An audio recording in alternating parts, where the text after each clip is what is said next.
வணக்கம் நண்பர்களே.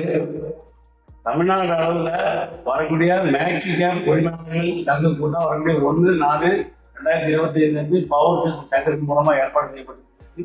தென்காசி மாவட்டத்துடைய செயலாளர் அண்ணன் சக்திவேல் அவர்கள் இந்த கூட்டத்தை ஏற்பாடு பண்ணியிருக்காங்க. அண்ணன் அவர்கள் எதற்காக அந்த கூட்டம் கூட்டப்பட்டிருக்கு? தமிழ்நாடு மேக்சிமம் 12 சீட்டு அனுமதி மட்டும்தான் உள்ளது.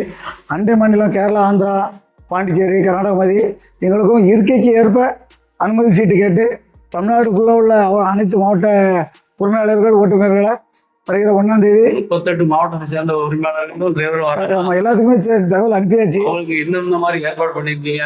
தென்காசி பஸ்ஸில் வரவங்களுக்கு பஸ் ஸ்டாண்டு, ட்ரெயின் வரவங்களுக்கு ரயில்வே ஸ்டேஷனில் அங்கேருந்து வரக்கூடிய வாகன வசதி, நம்ம பவர் சித்திர மண்டபத்தில் காலை டிஃபன், மதிய சாப்பாடு அனைவருக்குமே ஏற்பாடு பண்ணியிருக்கோம்.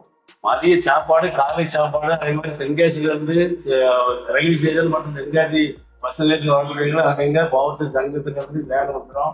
வேன் மூலமாக நீங்கள் கூட்டத்தில் கலந்துக்கலாம். உங்களுக்கு 2 நேரம் உணவு ஃப்ரீயாக வழங்கப்படுது. உங்களுடைய கோரிக்கையை வலியுறுத்துவதற்கும் உங்களுடைய கருத்தை சொல்வதற்கும் 38 மாநிலத்தை சேர்ந்த அனைத்து மேக்சிமம் உரிமையாளர் டிரைவர்கள் தவறாக கலந்து கொள்ளுமாறு அண்ணன் சக்திவேல் அவர்கள் அழைப்பு விடுக்கிறார்கள். இதே அழைப்புதலை ஏற்று அனைவரும் கலந்து கொள்ளும்படி கேட்டுக்கொள்கிறோம்.